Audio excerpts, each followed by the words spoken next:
墨西哥最近單新聞真係離譜到震，一場嚴肅嘅喪禮，居然變成捉姦現場。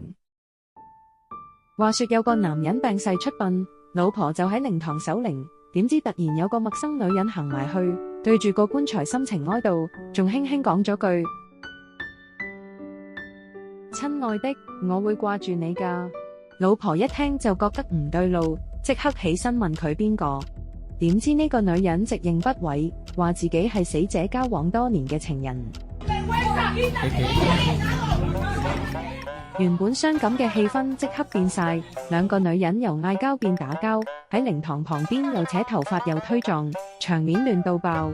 混亂之中，連個棺材蓋都被推開，遺體當場露出嚟，嚇到在場親友不停尖叫，幾乎連棺材都跌落地。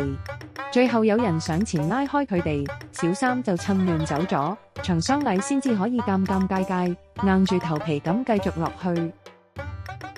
事件傳上網之後引發熱議，有人慨嘆死咗都要兩個女人為佢爭風呷醋，呢場鬧劇真係睇到勾晒嘴。